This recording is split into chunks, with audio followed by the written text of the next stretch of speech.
Assalamualaikum warahmatullahi wabarakatuh. Salam sejahtera untuk kita semua.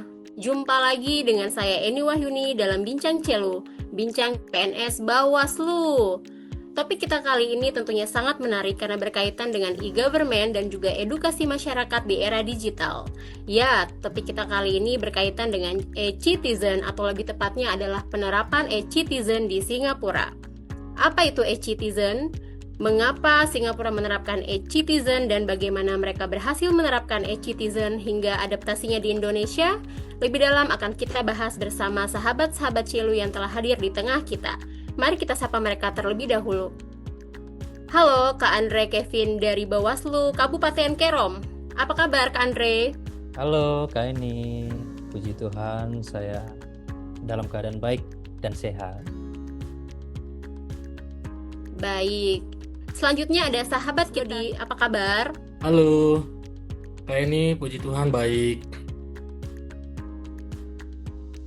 Baik. Selanjutnya ada Kakak Maulida Rahayu dari Bawaslu Provinsi Papua. Assalamualaikum Kak Ayu, apa kabar? Waalaikumsalam Kak Eni, sehat baik. Hai. Alhamdulillah. Baik, selanjutnya adalah Mas Andreas dari Kabupaten Supiori. Halo Supiori, apa kabar? Halo Kak Eni, luar biasa baik. Semoga Kak Eni dan teman-teman juga sehat-sehat dan kabarnya luar biasa. Alhamdulillah ya, kita semua dalam keadaan sehat sehingga hari ini kita dapat maksimal untuk membahas terkait topik kita pada hari ini. Baiklah, kita langsung saja pada pembahasan diskusi kita, yaitu yang pertama saya ingin tahu nih, apa itu sebenarnya e-citizen, kemudian apa saja yang ada dalam ekosistem e-citizen itu sendiri. Mungkin soal ini bisa bantu dijawab oleh Kak Maulida Rahayu. Kepada Kak Maulida, saya persilahkan. Terima kasih Kak Eni. Baik teman-teman, saya akan mencoba menjelaskan apa sih itu e-citizen. Pertama, secara global dulu ya. E-citizen adalah konsep pemerintahan digital yang memungkinkan warga negara berinteraksi dengan pemerintahan secara online. Istilah ini merujuk pada penggunaan teknologi informasi dan komunikasi atau yang kita sebut TIK untuk meningkatkan pelayanan publik, transparansi, dan partisipasi warga negara dalam proses pemerintahan. Nah, tidak berbeda pengertiannya dari e-citizen Singapura. Platform ini merupakan bagian dari upaya pemerintah Singapura untuk meningkatkan efisiensi, transparansi, dan kualitas pelayanan publik melalui teknologi digital. Nah, Singapura mengembangkan ini pada tahun 1990-an. Intinya, ini adalah satu pintu untuk mengakses berbagai layanan pemerintah, memudahkan mereka untuk itu. Nah, konsep e-citizen sendiri mencakup beberapa aspek penting seperti aksesibilitas, kemudian kemudahan akses ke layanan pemerintah secara online, transparansi, ketersediaan informasi yang jelas dan transparan tentang proses pemerintahan, partisipasi, kemampuan warga negara untuk berpartisipasi dalam proses pengembalian keputusan, peningkatan efisiensi dalam pelayanan publik melalui penggunaan teknologi digital. Dengan kata lain, e-citizen adalah ekosistem digital pemerintah Singapura yang bikin hidup warganya gampang. Mau daftar sekolah, bayar pajak, bikin paspor, sampai buka rekening bank bisa lewat satu akun digital. Oke, mungkin itu dari saya. Kayaknya saya kembalikan. Terima kasih. Terima kasih Kak Ayu. Wah, keren banget ya, ternyata e-citizen ini berarti dapat diartikan e-citizen itu sebagai portal layanan publik pemerintahan di Singapura ya Kak Ayu ya. Ya, baik, selanjutnya saya ingin bertanya nih, kenapa sampai Singapura menerapkan e-citizen itu sendiri? Mungkin pertanyaan ini bisa bantu dijawab oleh Kak Andre Kevin Alvareza. Kepada Kak Andre, silahkan. Wah, baik. Terima kasih Kak Eni untuk pertanyaannya. Ini pertanyaan menarik ya. Ada beberapa alasan yang teman-teman perlu tahu mengapa Singapura membangun e-citizen atau NDI. Alasan yang pertama adalah satu identitas terpercaya, di mana Singapura membangun e-citizen ini untuk menghilangkan friction atau gesekan saat warga berinteraksi dengan layanan publik dan swasta. SingPass jadi kunci tunggal untuk autentikasi dan otorisasi. Ini menurunkan biaya transaksi, mempercepat layanan, dan mengurangi peluang korupsi berbasis birokrasi. Alasan yang kedua adalah efisiensi antar instansi lewat data sharing. Daripada setiap kementerian minta data sama warga, pemerintah Singapura membuat platform data terpercaya atau prefill consent sehingga proses jadi otomatis dan itu mempercepat urusan administrasi sehari-hari. Dan yang ketiga adalah skala dan kepercayaan.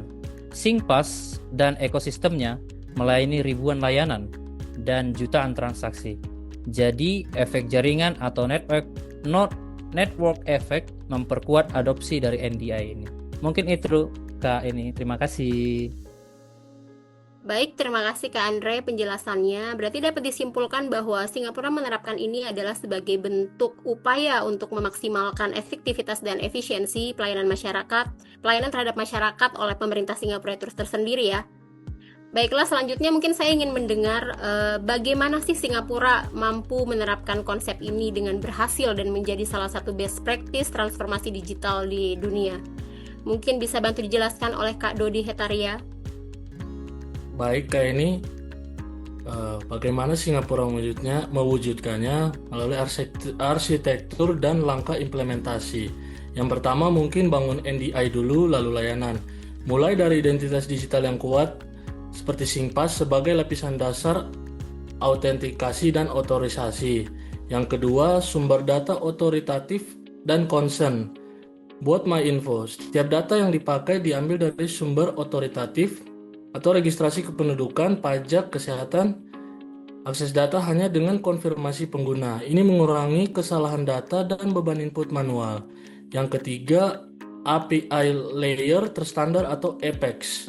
Semua layanan berbicara lewat API yang distandarisasi dengan gateway, rate limiting, login, audit trail, bukan integrasi point-to-point yang runyam.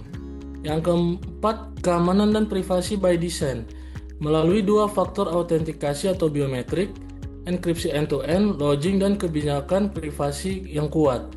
Hal ini menumbuhkan kepercayaan publik. Yang kelima, Wall of Government Governance.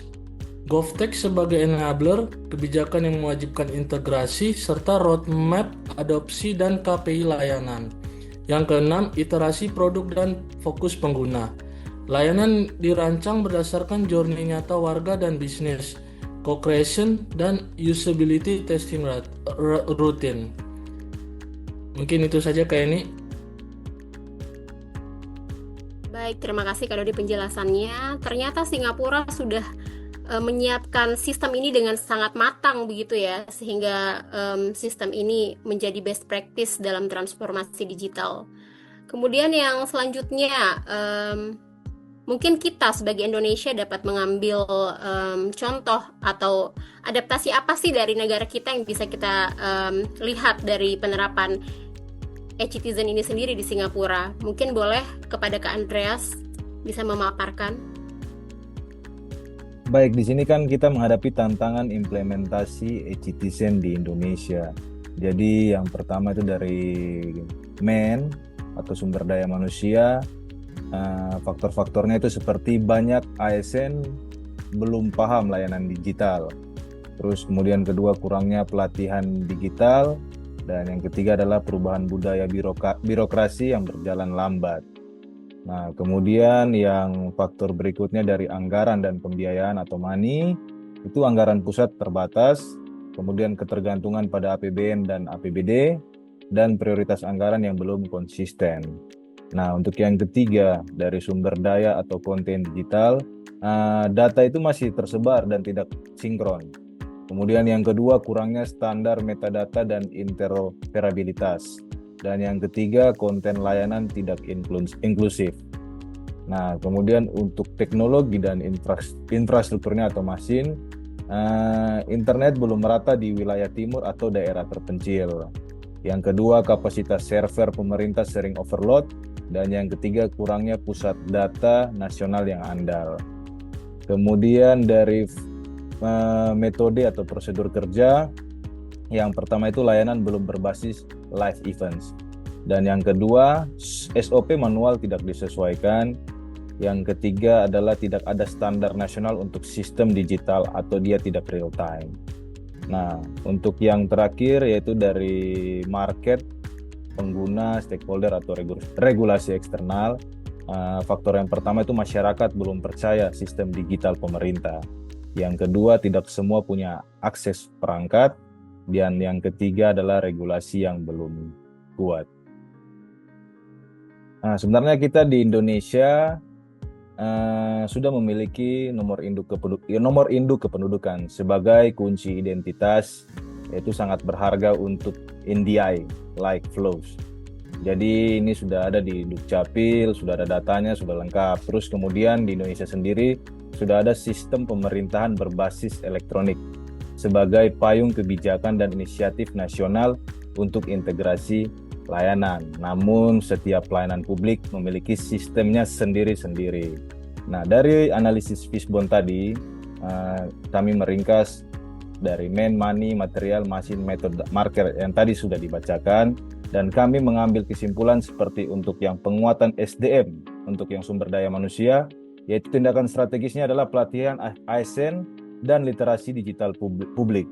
Yang kedua, untuk pendanaan berkelanjutan, tindakan strategisnya itu ya skema pembiayaan yang inovatif dan menjadi prioritas APBN.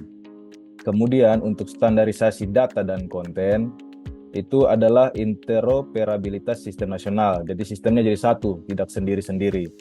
Kemudian yang berikutnya dari segi penguatan infrastruktur dan digital, yaitu tindakan strategisnya itu dengan perluasan internet dan cloud nasional. Nah, yang selanjutnya adalah reformasi metode layanan, di mana kita mendesain ulang SOP berbasis kebutuhan warga. Dan yang terakhir adalah peningkatan trust dan regulasi. Tindakannya seperti apa, yaitu edukasi publik, audit keamanan, dan penegakan undang-undang PDP. Sekian Kak Eni.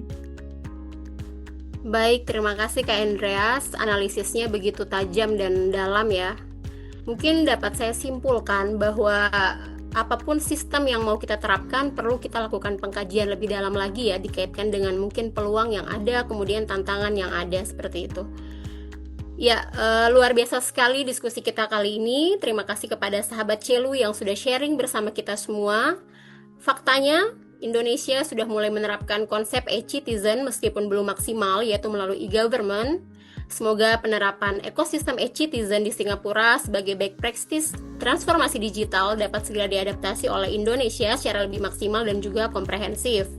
Sekian Bincang Celu kita hari ini, mohon maaf atas segala kekurangan. Sampai jumpa pada Bincang Celu selanjutnya. Wassalamualaikum warahmatullahi wabarakatuh dan selamat sore.